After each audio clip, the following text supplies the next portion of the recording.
Hey everybody, and welcome to another video here at the Kickabout. We are 2 days recording this before the start of the Premier League season with the Friday night football between Palace and Arsenal. We are in the mood for doing some videos. We've done the kits video, which is live, which should be live now, so do go and check that out. And we are now going to do our Premier League table prediction. So this is every single team, where we think they're going to finish, and then come the end of the season, we will do another video where we will review things to see how we've done, maybe score some points based on how we did and see who wins. Obviously, as we go, comment down below, let us know what your prediction is, let us know if you think there's any glaring omissions, things we've forgotten about. These are obviously based heavily also, so there's a little bit of a caveat here, I suppose, is that the transfer window is still open. And is open for another 3.5 weeks. So that actually played into my thinking doing these, because as of probably yesterday, I had Chelsea lower than what I've got. But because they're still signing players and they've just signed Cucurella. You think you can make that much of a difference, do you?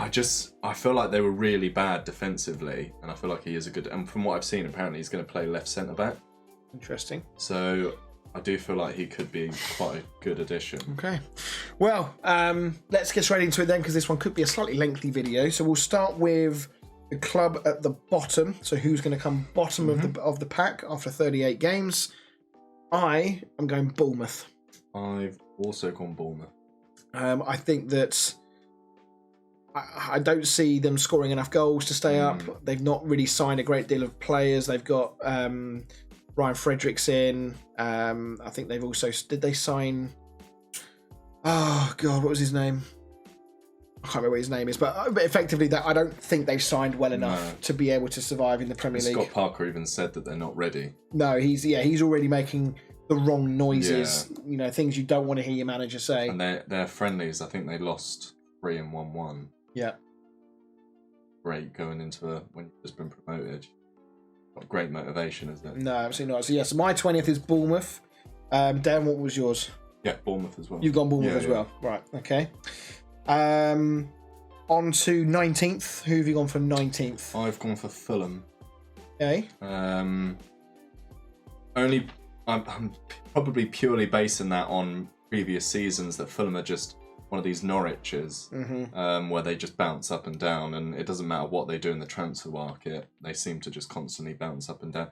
And obviously they've got Mitrovic, and I'm sure a lot of people will be like, well, he scored 40 odd goals in the Championship, but the season before that I think he scored 4 in the Premier League. So for Mitrovic, is sort of, I'll have to see it to believe it that he's good enough to play in the Premier League. But I do like Fulham. I actually do want them to stay up, because as a team I do like Fulham, but I don't think that they will. No.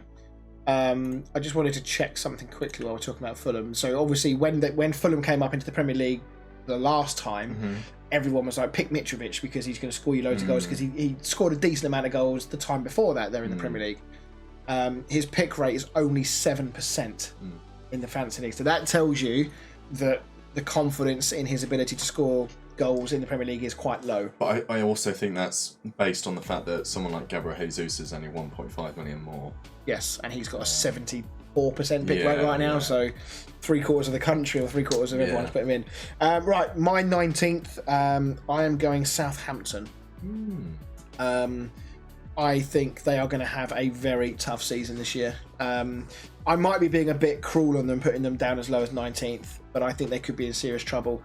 Primarily because I just don't see where their goals are coming from. Brozier, as things stand anyway, has not gone back to Southampton. They've not been able to re-sign him. Sounds like that's not going to happen anyway, because Tuchel wants to keep him. James Ward-Prowse, I mean, obviously he's a quality player, but you can't rely on him to bang in free kicks and penalties every week.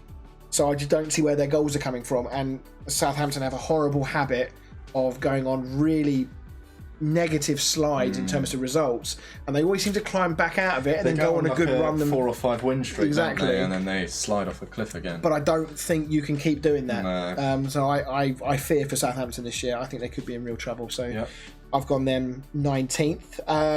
Who have you got 18th? The third placed, or the third relegated team I've gone for is Fulham. Like you, jury's out definitely on Mitrovic. the only slight difference with this Fulham is that they are a very different Fulham to what we saw last time under Marco Silva instead of Scott Parker. Pereira buzzing around, as Lee Bonfield mentioned on the podcast this week. Behind him could make a difference. I think that's quite a decent signing for Fulham.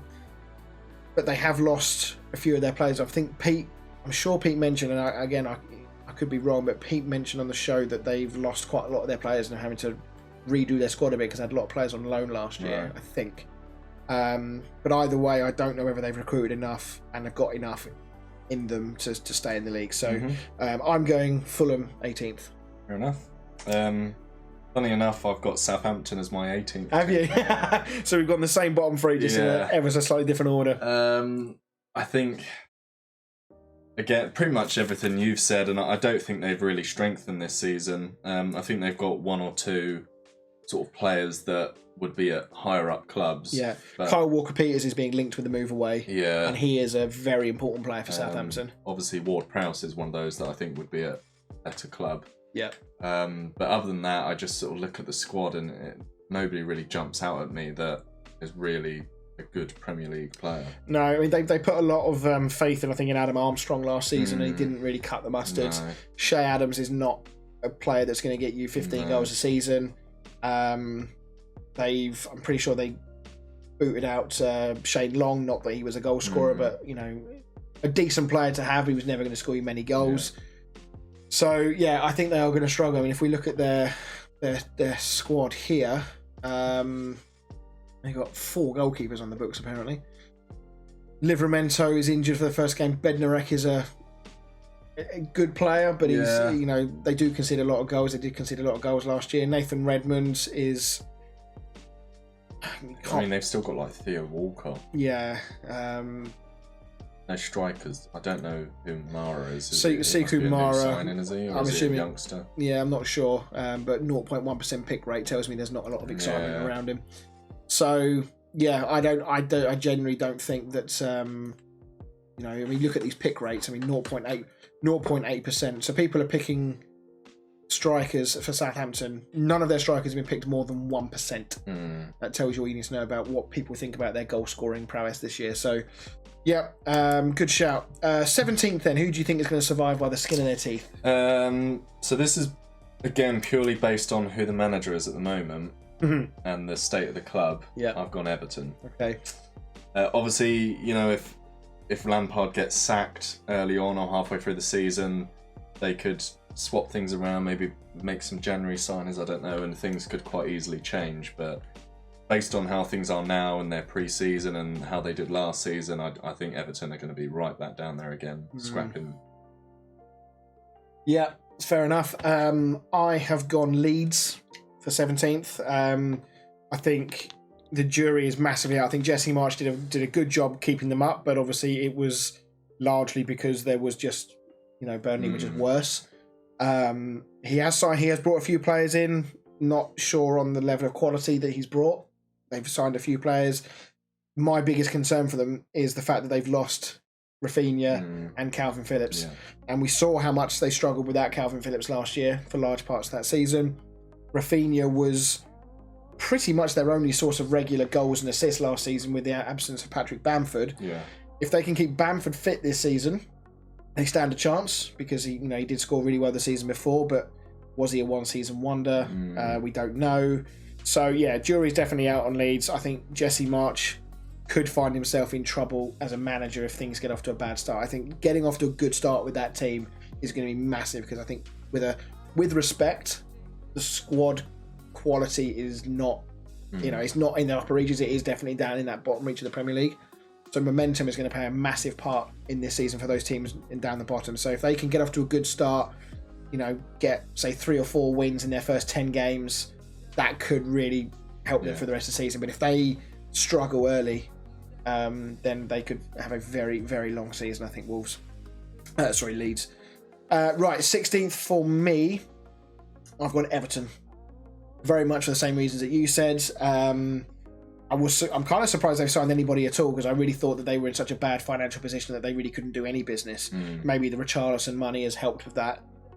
But even then, the players they've brought in are they're not world beaters. They're not players that are going to come in and change the game. I mean, I like Dwight McNeil as a player, but I'm not sure he's that game changer that's going to suddenly change Everton's fortunes. No. They've brought in James Tarkowski, who obviously got relegated with Burnley. Yes, he's a decent player and he's an England international. I think he probably does improve their defence. Yerry Mina is just injured, probably the most injury-prone player in the Premier League. Michael Keane didn't cover himself in glory last season. I think they've only got maybe Ben Godfrey and stuff like that. So I think he does improve them. Goals is going to be a big problem for Everton. Dominic Calvert-Lewin is injury prone. Didn't hit the heights last season. They've lost their talisman in Richarlison. Yeah. So I think Everton could. I mean, all of these teams we're mentioning right now, you could have any one of those five in that bottom three, or any combination of those five in the bottom three. It's always difficult to do the middle of the row, isn't it? Yeah, so Everton right now, I would say 16th, but it's going to be very, very tight. So I've gone for one of the other new boys, which is Nottingham Forest. Okay. Obviously, don't know what to make of them yet, but I think over the last few years, it's been the playoff team that's done better than the winning teams, first and second, anyway.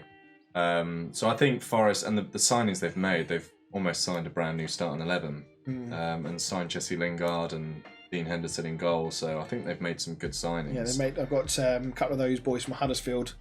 Yes, what his surname is? It's O something, Irish sounding name. Yeah. But yeah, no, I agree. I think it's going to be an interesting season. I think Forest. I think they'll be sort of dipping in and out of the relegation zone. Especially, I think they've got some tough early fixtures. I think the first game's away to Newcastle, so that is a tough place to go. It's not easy. But yeah, lovely. Okay, so we're now into 15th. Yep. Who are you going for 15th? So I've gone for Brentford.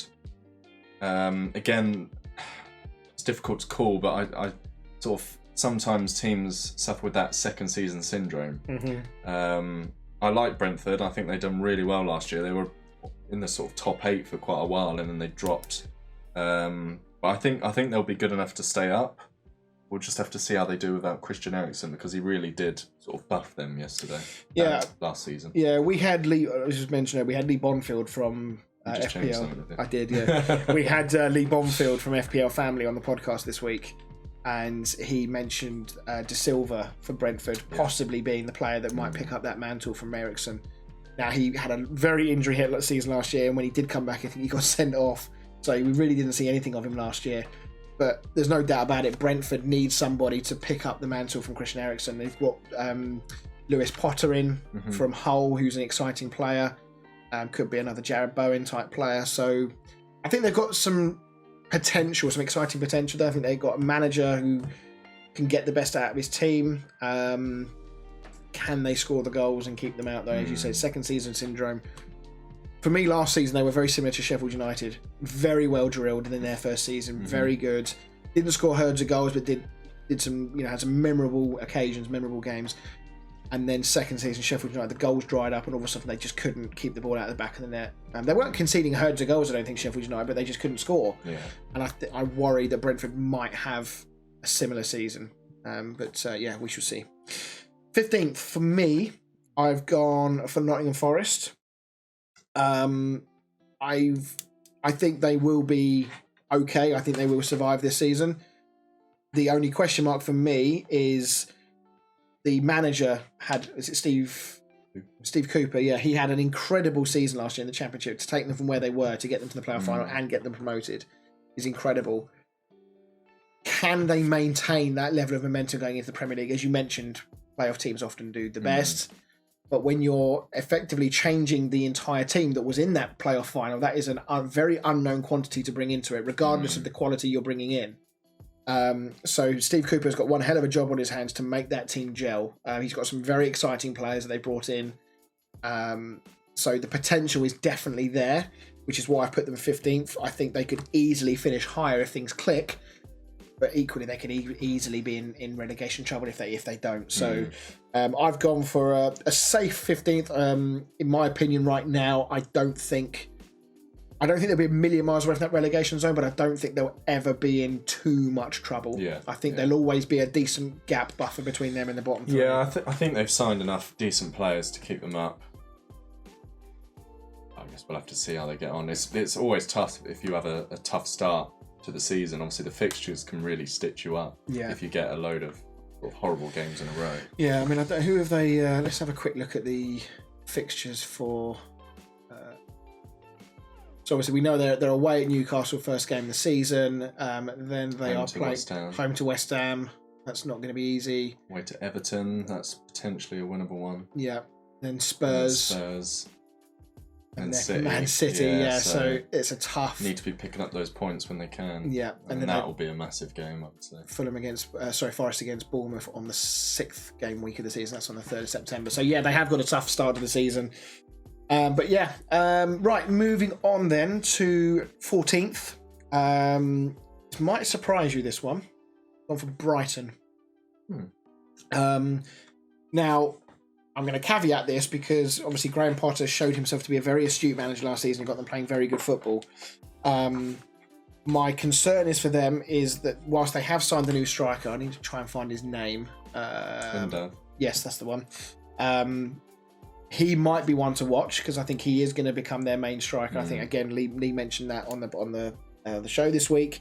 So he's confident enough that he's going to be that main striker. I know nothing about him, I'll be honest, but came from the Belgian league. Yeah. So it's a real step up. My concern is for Brighton is how they deal without Basuma and Cucurella. Yeah. Those are two big players to lose. So that. The reason for them being 14th is because I think that Basuma was a massive player for them that they're not going to have anymore, and I'm not convinced they're going to score enough goals to fire them up the top of the league the way they were before. That's the problem with Brighton. They're very good defensively. They just need that clinical goal scorer. Yeah, I think you might find that they have a very similar season this year where they just draw loads of games. And as a result, they may find themselves nearer the middle part of the league. But I just think, I've gone 14th for them. Been a little bit critical perhaps, but yeah, that's my gut feeling right now. We're 14th, aren't we? Yeah. So I've gone Leeds for 14th. Leeds, yeah. Okay. It's quite high up. Yeah, I've looked at the players they've I've made a change as well. I've looked at the players they've signed, and I mean, don't get me wrong, I don't know them. Some are from I think one was from the Austrian league or something like that. A few Americans he signed. Yeah. Players he knows, perhaps. Yeah, but they've had a really good pre-season. I mean, their last game they won 6-2 against Espanyol, I think. Right. Who are obviously a La Liga team. Mm-hmm. And I just feel like now that what was his name before? Bielsa. Yeah. Now Bielsa's not there. They're not going to be as erratic as they were. And he's had a full pre-season. And partly last season with the team to sort of know what he wants to play and stuff. So I think Leeds will be better this year, but I wouldn't be surprised if they were further down. All right. So, right, Dan, moving on, give me your 13th place. Who's unlucky number 13? So I've got Brighton as unlucky number 13. Okay. Interesting you ended up putting them down similar place to where I did. Yeah. To be fair, that little change I made a minute ago was I put Brighton down a place. Oh, okay. So I just swapped them with someone else. But yeah, I think it wasn't until you said that they'd lost Cucurella and Basuma that I thought, I feel like they have weakened rather than strengthened. Basuma was a big player for them. He was, yeah. And Cucurella was really good for them last season, which is obviously why he's got that move to Chelsea. So purely based on that. Otherwise, I think we say it every season with Brighton. I feel like they just lack that attacking threat that could push them up even higher. Yeah, no, I'd agree. Okay, my 13th, I'm going for Brentford. I think a little bit like Brighton, I'm taking a stab in the dark here, that the Thomas Frank, the manager, is a good enough manager to keep them well drilled. I don't see in that Brentford teams a team that I would think would naturally struggle with the second season syndrome. Mm-hmm. I think they'll be well drilled again. I think they're about to bring in, what's his name, the Danish midfielder. Is it Damgaard? Or they have brought him in. I can't remember what his name is. So they brought in another Danish central midfielder who picked up the mantle from Eriksen when he had the heart attack in the Euros, and was very good. They've signed Lewis Potter, who I think is a good player. I think Ivan Toney is going to get them goals again. They've got Mbeumo, I think that's how you pronounce it. Yeah, Mbeumo, who's an exciting player. So I think they've got all the characteristics to have another good season this year. And I think all of the teams that I've mentioned before, in theory, on paper for me right now, are all going to be weaker than Brentford. So that's why I've gone Brentford for 13th. Mm-hmm. Okay, moving on to 12th place now. I have gone, this is one I actually changed, so I switched these two around just now. I've gone for Wolves. Now, I actually was toying with the idea of putting Wolves a bit lower because I think they are going to have, if you compare their season to Brighton's, I think they're going to be very, very similar. Not conceding many, but not scoring many either. Yeah. Wolves, I think they've had to get rid of Fabio Silva for financial reasons, I think. They loaned him out. So. Yeah, so I think there were financial reasons involved in that, I think.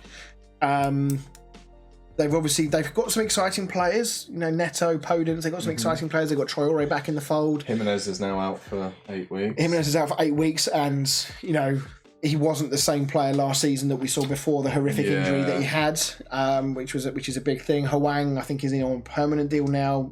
He started okay, but then faded away. So I think goals are going to be a major, major problem for them. So I think they'll have a steady season, but unlike last season where they were in that European race until quite late on and then they just faded away. Yeah.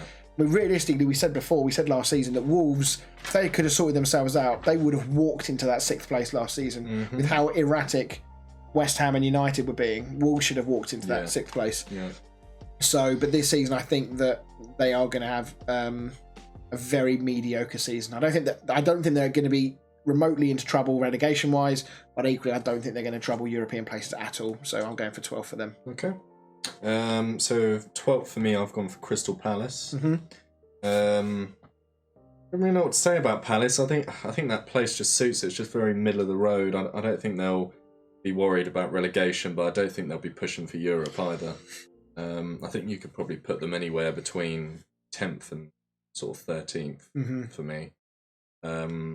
I don't know what had else a good pre-season though. Yeah, I like Patrick Vieira, and I think they've got some good players, some really good young players there as well.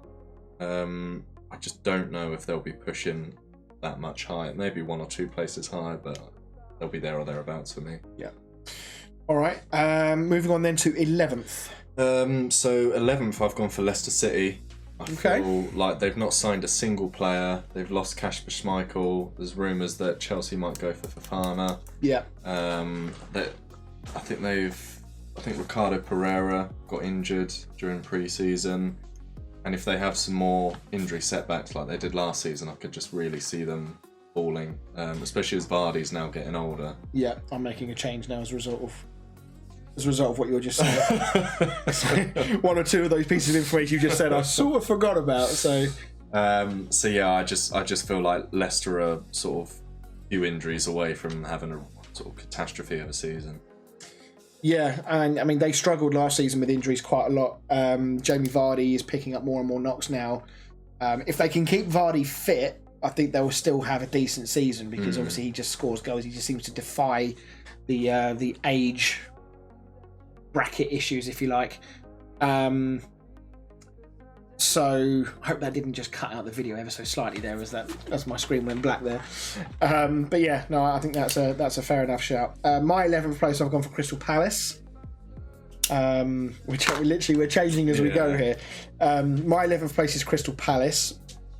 Like you, I think they've got some exciting players. I think that Eze, I can't remember what his first name is, but I think he could have a really good season. This could be a bit of a breakout season for him because I think he's really talented. Olise is good as well. Yeah, obviously they've still got Zaha, who's we know he's going to score goals and cause defences problems. The only problem is with Zaha is he doesn't tend to do it across the entire season. He goes through fits and starts. So yeah, I think again they'll have a solid season.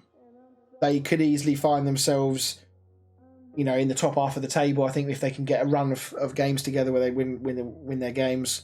But I think that 11th place, I don't know if that represents progress because I can't remember exactly where they finished last year, but it was around there. Does it represent progress? I'm not sure. But I think that progress to Palace is more about cementing your place in that group of teams and then just trying to build year on year. I don't think it's something you can say, right, this season we're now going for Europe. I don't think it's you can't do that with Palace with the greatest respect. I mean, they could do, they could have a breakout season, who knows? But I'm not sure. I'm not sure they will.